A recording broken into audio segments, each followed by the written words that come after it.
Franziskaner Kellerbier.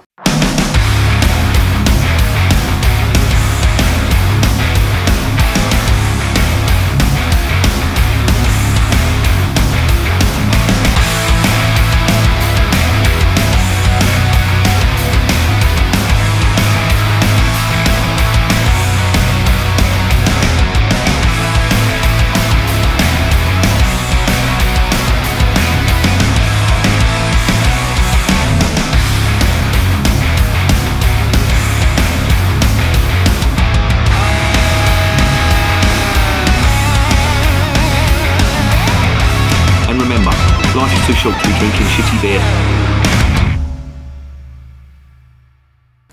Welcome to another edition of Bands, Bikes and Booze Reviews. I've got one here today from Franziskaner, or should I say Spaten-Franziskaner, no less, because they are an amalgamation of the Spaten and Franziskaner breweries, allegedly, and they're beers, Franziskaner I'm talking about now, their beers are normally wheat beers, or Hefeweizens as they say in Germany. So this is a bit of an anomaly because it's a bottom fermented specialty beer, and I've never had this Kellerbier before.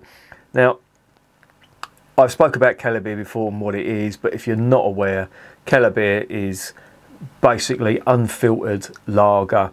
It's how lager was served years ago in Germany, and it's very similar to Zwickel beer. I don't know whether that's pronounced right. Zwickel, is it? I don't know how that is pronounced, but I remember I was reviewing some of that beer, and my mate from Germany, Norby Heath, messaged me and says, "You absolute twat, learn to speak the language," which is fair enough, but he never told me how to say it. So if there is a German out there watching this, please tell me how to pronounce Zwickel beer properly, because I know I'm not doing it right. That's wrong apparently.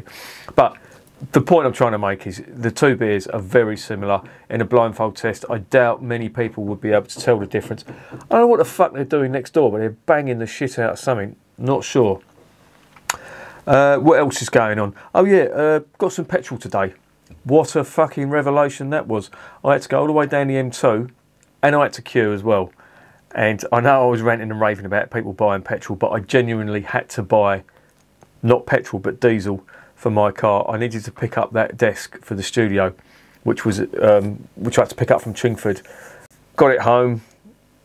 I've put it together. It wasn't easy. It's one of them, is it Zor? I think they're pronounced Z-A-O-R. It's one of their desks. But it's pretty decent, and I think it's going to be okay for the studio. So I managed to pick that up. Can you hear that banging? Fuck me, what are they doing? What work would require that kind of banging? And now they stopped, just to prove me a twat. They probably heard me. Where are we with this? Yeah, the Franziskaner. Now, you've probably all tried the Hefeweizen before that these do. It's widely available. I've seen it in all the supermarkets. Tesco's, Morrison's. I think Sainsbury's may do it, and I've seen it in a couple of other shops as well. So it's pretty widely available. I don't know why Wetherspoons don't do it, because I think Spaten, Franziskaner and Löwenbräu, I think they're an amalgamation of three breweries. They were bought out by Interbrew, so because of that, I'm assuming they're either now part of the AB InBev camp or Coors Miller Lite. One of the Coors Miller.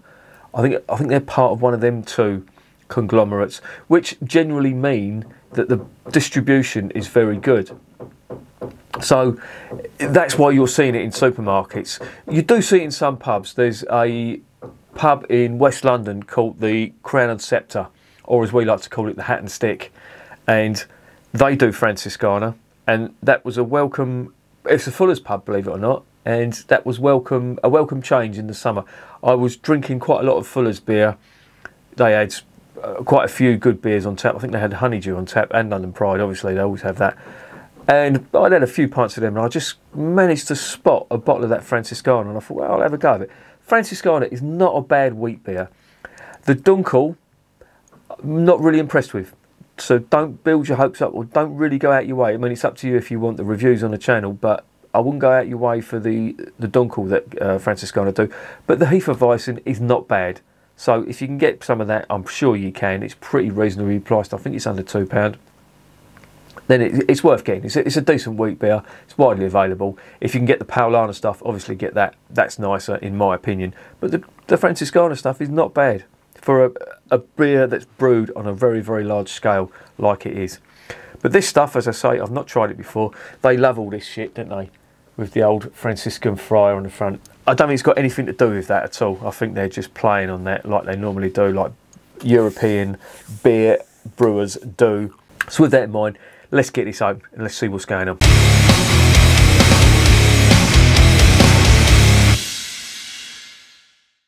Right, before we do, I'll give you a quick rundown on what it is. It is a Kellerbier. It will be unfiltered. It is 5.3%. It's a 500ml bottle. The hops in here, I've not got a brew. Sorry, 5.2%. I lied to you. 5.2, not 5.3. I only know that the hops are from the Hallertau region, which makes sense because this is a Bavarian brewer. And that's really all I can tell you about it. There's not much information on the website. It's the usual marketing bullshit. I wish brewers would fucking give you a bit more about what's in the beer. On a bit of brief history, not the fucking marketing gumph, all that flowery language. Fuck off, don't want to read it, no point. Yeah, not much on the bottle. Don't mind the label, but that's never seen the inside of a Franciscan monastery before, so yeah, pure marketing. Conforms to the Reinheitsgebot, doesn't mean anything. Export beer, you can put sugar in, so there could potentially be sugar in that. Let's get it home. Let's see what's going on.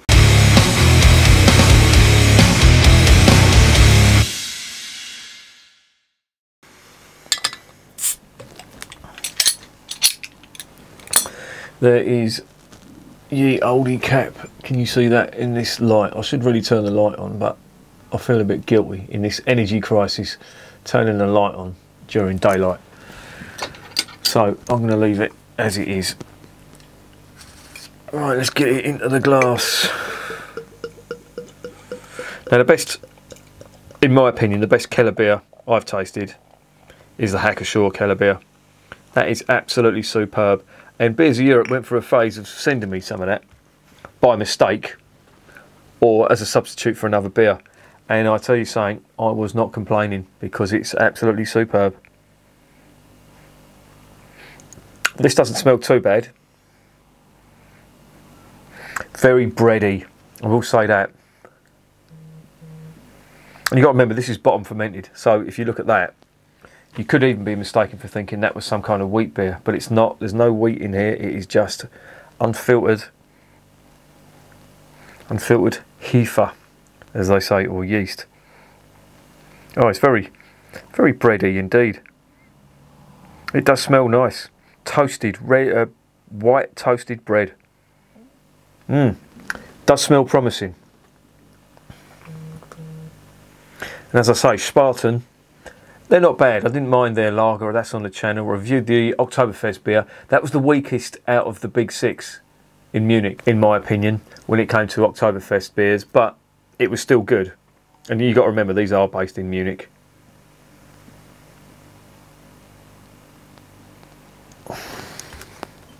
There it is in the glass. Looks really nice, I will say that. But what does it taste like? Let's find out.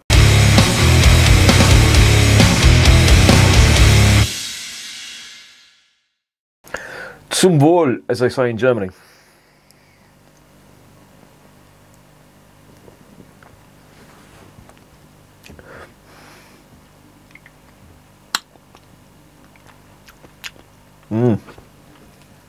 Oh, first mouthful. Quite metallic. But there is notes of that liquid bread that they talk about in Bavaria. Slightly bitter finish. Normally it's either slightly sour or slightly bitter, but all in all, apart from that little metallic twinge, that could be my palate adjusting, it don't taste too bad. Let me dive in again.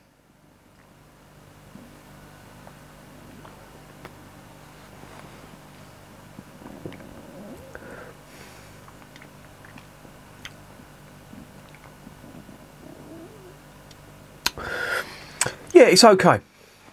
It's not bad at all. It does taste like a Kellerbier.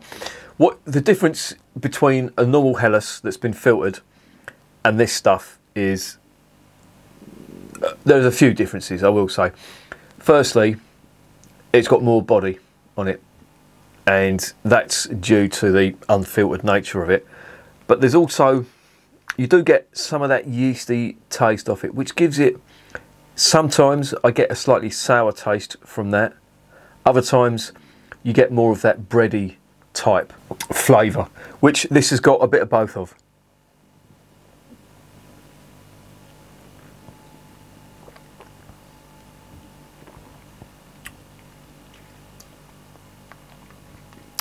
It's nice. I am drawing conclusions.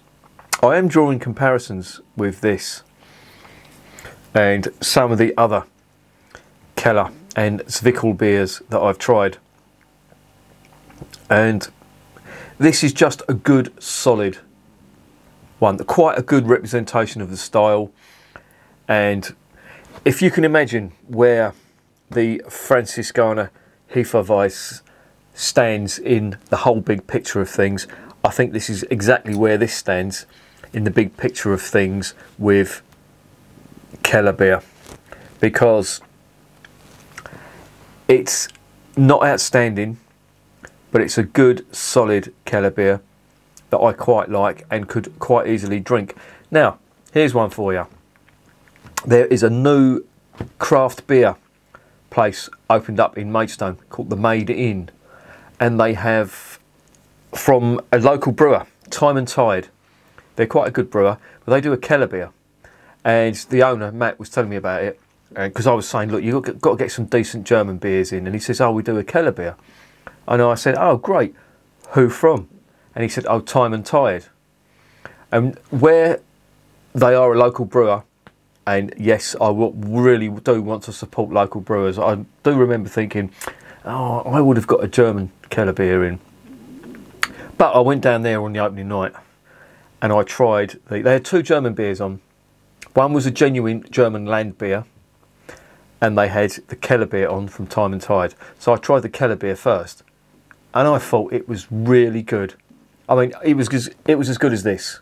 So they've really done their homework on that Time and Tide, and I don't know whether it's because it was on draft or on tap, but it did taste really nice, very sessionable. I think it was around 5%.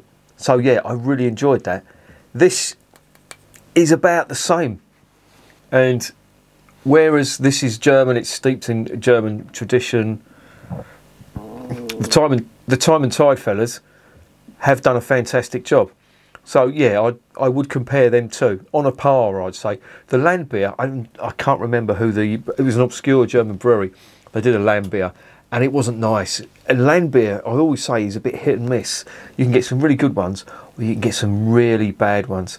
As I keep saying, the Potts land beer is fantastic, but I've tasted other land beers, like Mörnshof land beer and the Altenmunster land beer, which was okay, but the weakest beer, in my opinion, of the range that them two breweries do.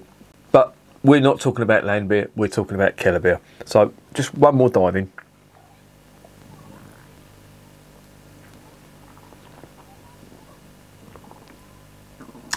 Yeah, that's nice.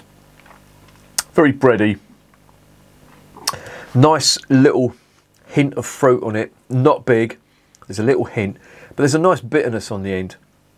Hop type bitterness, which it does make a little bit of a change, because normally I tend to get like a little tiny bit sour note on it.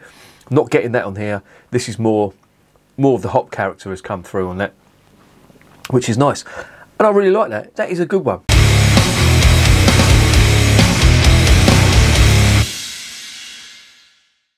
So what's the verdict on Franziskaner Kellerbier? Yeah, impressed. And the way they have positioned themselves in the wheat beer market, this, I think, is on a par in the Kellerbier market. It's certainly not the best Kellerbier, as is their wheat beer, not the best wheat beer. but it's a good, solid, reasonably cheap as well. The only trouble is with this, it's not that easy to get hold of. Now, I got hold of this from Beers of Europe. It was on there, I think it was £2. It was certainly under £3. It was £2, I think £2.60, which is about the sort of average you'd pay in a supermarket for a good quality German beer. If you really wanted to try this out, you wouldn't see this in a supermarket. Certainly not in the UK. This is a bit too radical. People would look at that and think, well, they wouldn't know what a Keller. Most people, I'm being very patronising and presumptuous here, but most people wouldn't know what a Kellerbier is, and if they filled it out, they probably wouldn't know what to make of it. But if you put unfiltered lager in English, I guarantee you people would buy that. I certainly would, because it's nice. It's, as I say, and I want to reiterate this, it's not the best. For me, the Hacker-Pschorr Kellerbier is the best, but this ain't bad. So on that strength, I'm going to give it an 8 out of 10. And would I recommend it? Well, if you're going to hunt down some good Kellerbier, I'd go for the Hacker-Pschorr stuff. If you can't get that, I mean, everybody does a Kellerbier now in Germany, don't they? Some of the ones that stand out, obviously the Paulaner, that was okay, not bad. This is pretty decent. I wouldn't say it's the best, but if you see it and you bought it, you wouldn't be disappointed. And there is no way that is a fucking sink job. There's no nasties in it. It tastes nice. There's some good, solid flavours in there as well. Nice bitter finish from the hops on it too. So yeah, no complaints from me whatsoever. That's going to get an 8 out of 10, and I'll recommend it. And remember, beer is working class champagne.